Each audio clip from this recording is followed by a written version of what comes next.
Hello everyone and welcome to another casual review. Today I'm talking about Minit.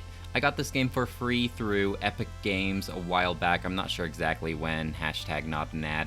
But Minit is a charming little game that is a top-down perspective where you play as a pixelated character who looks similar to a Tamagotchi. It is a black and white color scheme and it is fairly simplistic in its visuals, but still charming and approachable. The plot is pretty simple. You basically pick up a cursed sword where after a minute your character dies and respawns back at wherever your checkpoint is. Usually this is going to be like a homestead of some kind. And so a character told you to go to the sword factory to figure out what's going on. If you didn't die after a minute, this game would be very small and easy to go through. In fact, even with this whole minute time limit before you go back to a checkpoint, I was able to complete this game in 70 minutes, so it's really not that big of a game, but I still had a good time playing it. Basically, like during those 60 seconds, there are, in my mind, 3 objectives that you're trying to do. You're trying to obtain a new item that will help you get to new areas because your items do carry over when you die. Or you're attempting to get to a new checkpoint. Usually, like I said, this is like a house or a hotel or a trailer. I think there's 4 checkpoints in total, and that's basically like the spot that you will respawn in. And they do eventually add like ways for you to teleport amongst different areas. And 3, you're trying to obtain new information for where you are supposed to go next.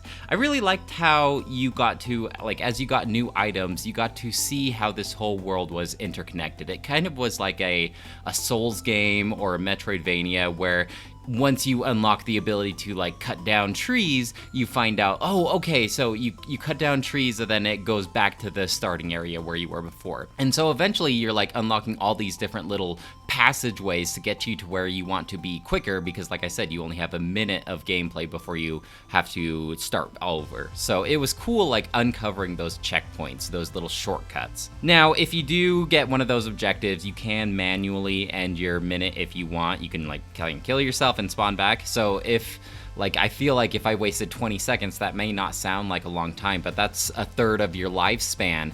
And if you feel like you're not going to make any progress in those 40 seconds, you might as well just start back over to where you were before. So it's nice that they gave you that option. There are fun little characters all over the place, and they sound like Animal Crossing characters. They're like, and they all have funny things to say. There's like a really old tortoise that you encounter pretty early in the game. At least I think he's a tortoise, judging from the graphics. But he talks so slow. And it's funny because you only have 1 minute of life, and so you're trying to listen to what he has to say, but he's just taking up your whole round of playing by talking so slowly. But if you do sit and listen to him say the whole thing that he needs to say, you kind of get a hint on where to go next. There's some optional stuff too. When I beat this game, it said I only had done 46% of the game and 70 minutes, and it took me 97 runs. So if I cut some of those off earlier, that all adds up. But yeah, it's a small game. It's very contained. If you're you completionists out there, I think this would be kind of an easy one to complete as well. Just to go get all those like hidden items and stuff. There was this whole hidden temple that had an octopus on it, and he's like, hey, if you hit my 7 tentacles that are hidden throughout the world, I imagine you get something good.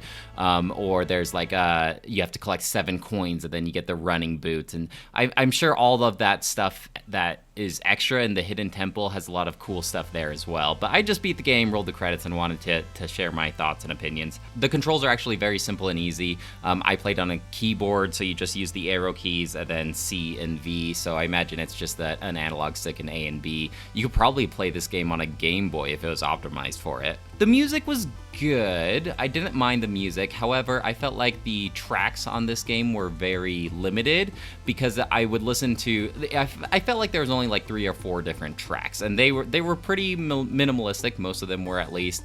And I wish, because I was playing so many different rounds, 97 of them to be exact, I wish that like there were more variety in terms of music every time you would start a new round, because it was kind of tedious listening to the same track start over and over again if you were playing in the same area. Overall, I think it was a fun little mechanic here.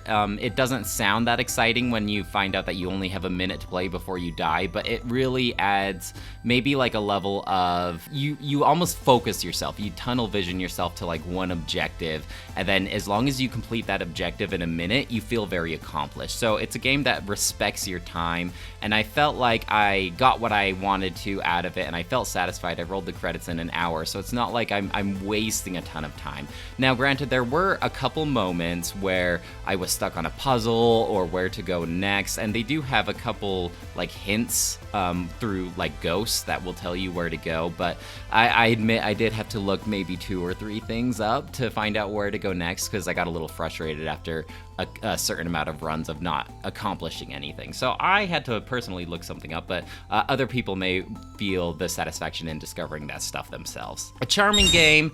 I think I will give this game a 4 out of 5 for what it was. I thought it was very ingenious, and like I said, it's just fun seeing how everything's interconnected and the thrill of getting a new item, so now you can go to the new area. I do feel like I wouldn't spend any more than $5 on this.